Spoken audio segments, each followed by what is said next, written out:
Those sacks were a long time coming. What the first one feel like to check that box? Felt good. A lot of preparation went into it. It wasn't just me. Like, a lot of other people had to do their jobs in order for it to happen. So I'm grateful for my D-line, my secondary for disguising, giving the quarterback like a funky look, making them pat the ball. So it's not just me. It's a lot of moving parts that contributed to it. So I'm grateful. On the one where Mace gets called, how hard is it as a player to actually pull up there? Because it sounds like the whistle blows, but when you're committed to doing something, it's like, how hard is that to actually try to pull up in that spot?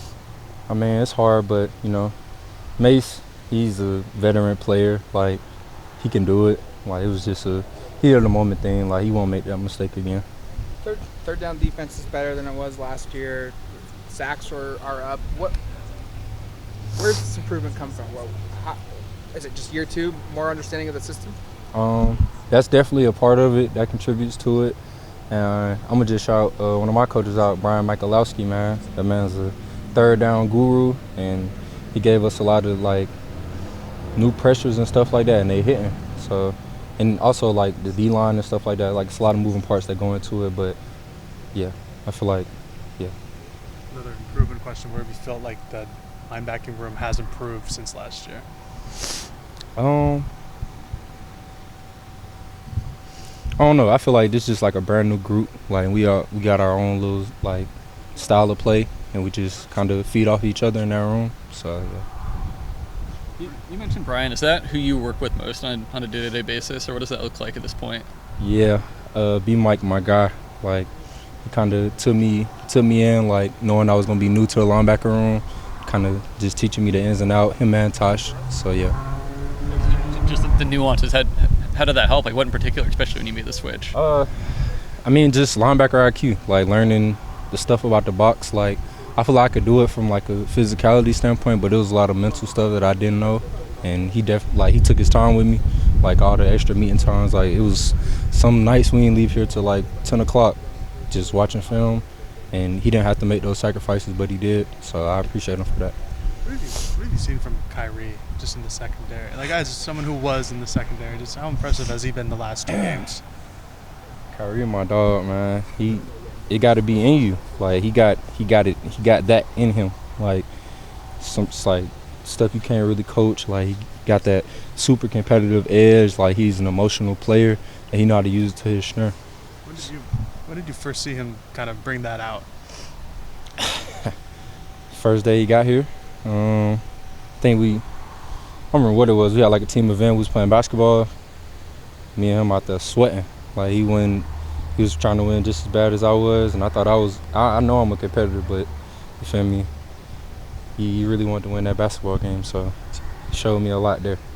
How much did you want that INT, not just in general, but you're trying to do a lot of things in your 1 year as a backer, to show you're a pass rusher, to show you can cover, to show you can tackle for loss, to show you can cover the tackle and spit. To be able to show that, what will that feel like to do finally? I guess I forgot how to catch, but that's a play I make 9 times out of 10. That was just the one time I didn't make it. He kind of just made me sick thinking about it. It's a hard play, man. I mean, we're diving out of bounds. Bucky. But yeah, it's a play I gotta make, because we're gonna play in games where that one turnover can be the difference. So gotta make that play. One of the guys who's faced Jurasik before. What's a challenge about him at tight end? Just what makes him unique to where he's? Oh, one more time. You're one of the few guys who's played their tight end, Jurasik, before. Oh, 84. Yeah. What is it about him that's unique among tight ends? He's a challenge in that one. They use him in a lot of. He the heartbeat of their offense. It's not a lot of offenses you're gonna play where the tight end is the heartbeat of the offense.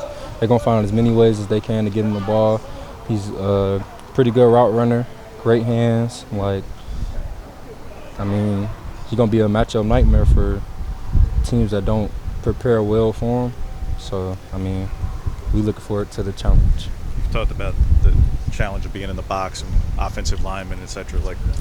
We've seen Grizz out there moving a lot in space and pulling a lot.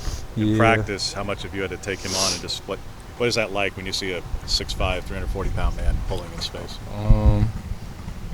It show you whether you're a man or not, honestly. Like, you got to take your lick sometimes, and, you know, just got to trust your technique.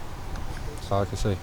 There was a third down play against Colorado where Jordan Birch lined up basically in like the Mike linebacker spot and then steamrolled a running back. Like, when you hear that play call, when you see him line up in that position, no, he's just running straight as far as he can. Just what does that provide to your defense? What was that play like specifically to see him run into a guy? Sure, I'm glad I don't play running back.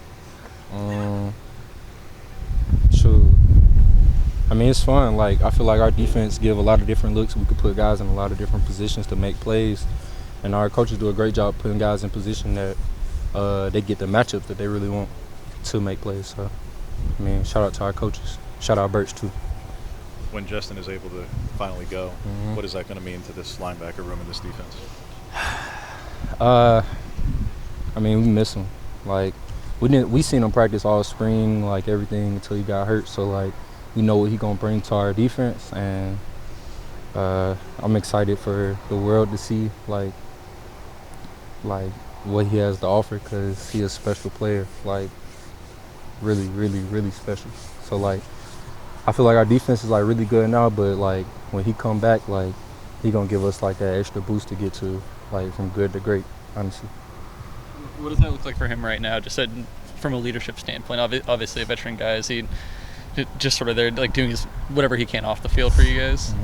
I mean, he's still vocal in our meeting rooms, like very vocal. Like, he helped me more times than not, just because he's been playing the position for a long time. Like, just reading keys and stuff like that. And he played in the Big Ten, where it's like a lot more, I don't know, like different run schemes than probably in the Pac-12. But when those run schemes do come up, like, he give me like little nuggets, like, hey, just look at the tackle or read this, read that, and it'll help you play faster. Like, I remember in the spring, it was a play, like, it was like a sweep play, and I had got it like the day before, and I kind of like messed it up, and then I seen him do it, and like the way he hit it, and like he got vertical, like, it made me better, because like when I got the play, I just did it exactly how he did it and made the play. So, I mean, I appreciate him.